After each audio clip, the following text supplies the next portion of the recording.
कृषि विधेयक से किसानों का भला हो या ना हो, लेकिन विधेयक पास होने के बाद राजनीतिक सियासत तेज हो चुकी है।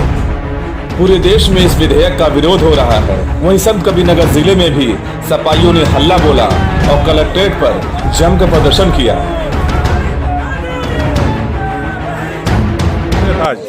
ये विरोध सर राष्ट्रीय हमारे समाजवादी पार्टी के राष्ट्रीय अध्यक्ष जी के निर्देश पर किसान विरोधी बिल जो अभी राज्यसभा में जबरदस्ती केंद्र की मोदी सरकार ने पास कराया है और पूरे देश का किसान सड़कों पर है, आंदोलित है, उसको लेकर के अब किसानों की बेचैनी पूरे देश में बढ़ रही है। हमारे राष्ट्रीय अध्यक्ष जी के निर्देश पर यह आंदोलन था। अभी ये सांकेतिक आंदोलन ज्ञापन दिया गया है। अगर ये किसान विरोधी बिल वापस नहीं लेती है केंद्र सरकार तो बृहद आंदोलन समाजवादी पार्टी अपने राष्ट्रीय अध्यक्ष के निर्देश पर पूरे प्रदेश में चालू करेगी। इस किसान बिल में ऐसा क्या है कि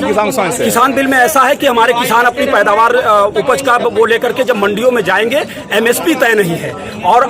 उसका ये होगा कि दलालों के जरिए मजबूर होकर के हमारा किसान जब देर तक उसका अनाज नहीं बिकेगा तो उसको लेकर के जो है वो मजबूर औने तो पौने दाम पर बेचने को मजबूर होगा। जबकि दूसरी चीजों का दाम तय है, मार्केट में जाता है आदमी तय दाम से आगे बढ़ करके वो लेता है, लेकिन हमारे किसानों की उपज का कोई एमएसपी तय नहीं किया है और ये पूरी तरह से धोखा है और ये आढ़तियों के हाथ में, बड़े लोगों के हाथ में ये किसानों को बेचने का सौदा किया है केंद्र सरकार।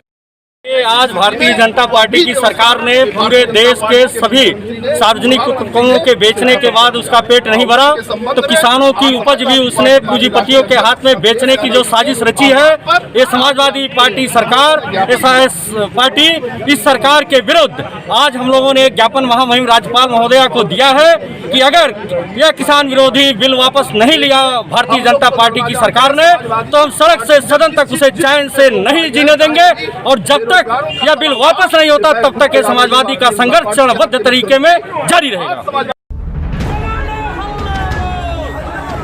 फिलहाल किसान विधेयक पास होने के बाद जिस तरह से पूरे देश में इस विधेयक के खिलाफ प्रदर्शन हो रहा है, इसको देखकर यही लगता है कि विपक्षी पार्टियां इस आंदोलन को